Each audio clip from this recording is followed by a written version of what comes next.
Nicola Berry sat as still as concrete. Even when the fan at the front of the classroom rotated in her direction and everybody's hair whooshed back as if they were sticking their heads out of car windows, she didn't flicker an eyelash. She was trying something new. Mental telepathy. Her subject was her teacher, Mrs. Zucchini, who was scribbling furiously on the board and shouting something about oceans and seas. Nicola didn't know why Mrs. Zucchini was so upset about oceans and seas. They should have made her feel cool and refreshed. Mrs. Zucchini's real name was Mrs. Zucker, but everyone secretly called her Mrs. Zucchini. It suited her, as she generally had such an ew expression on her face. You would think she'd just that minute been force-fed a plate of mashed zucchini. She was in a bad mood every day of her life because she disliked children and she had a severe allergy to chalk. She also hated hot weather and was particularly cranky on steamy, humid days like today.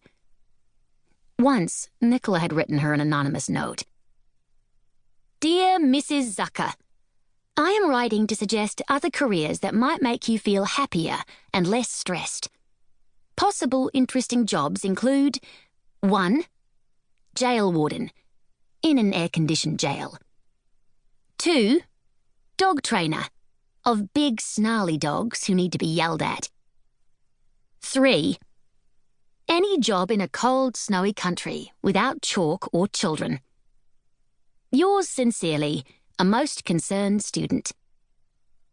Nicola's dad said she should definitely send Mrs. Zucchini the note, and then laughed so hard he choked on his ham and pineapple pizza and had to be thumped on the back. Nicola's mom said she thought Mrs. Zucchini might be offended and think that Nicola meant she wasn't a good teacher. Nicola said, well, actually, that was exactly what she meant. Then her mom told her a long story about a horrible teacher she'd had at school who turned out to have a kind heart and gave her a lemon meringue pie recipe or something. Nicola knew that Mrs. Zucchini actually had an evil black heart, but she didn't want to upset her mom. So she just patted her on the shoulder and said, Thanks, Mum. That was really interesting and helpful.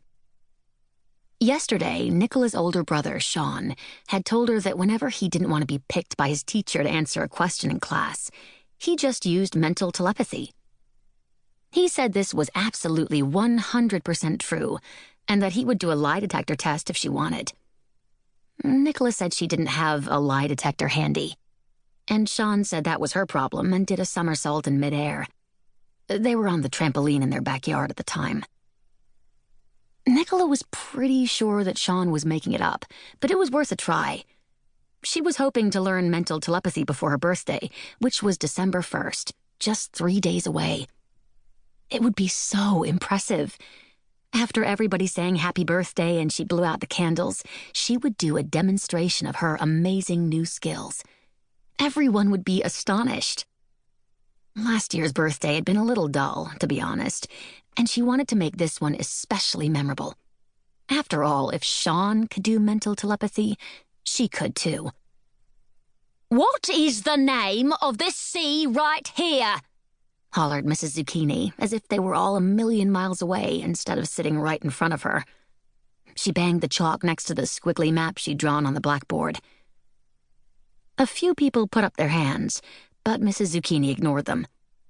She didn't like it when someone knew the answer because that meant she couldn't yell. Her pink, piggy eyes darted around the classroom, searching for a person who would get it wrong. Her chalk allergy made her skin red and flaky, and as she tapped the chalk in the palm of her hand, pieces of skin showered to the floor. It made Nicola itchy just looking at her.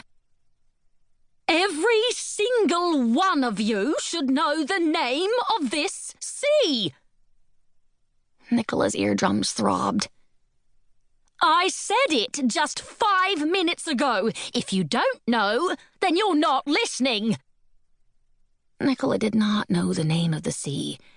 There wasn't even a name on the tip of her tongue. The only thing on the tip of her tongue was a frosty strawberry sensation from the ice pop she'd had at lunchtime. If ever she needed mental telepathy, it was now. She tried as hard as she could to beam her thoughts directly into the dark, swirly depths of Mrs. Zucchini's brain. Don't pick me, don't pick me, don't pick me. Pick Greta Gretch, pick Greta Gretch, pick Greta Gretch. Greta Gretch was Nicola's worst enemy. Everyone knew Nicola and Greta couldn't stand each other because they'd had some rather loud arguments in front of the whole class. Nicola found Greta to be one of the bossiest, most annoying people she'd ever met. Unfortunately, Greta was waving her hand frantically like a drowning swimmer, so Mrs. Zucchini was pretending not to see her.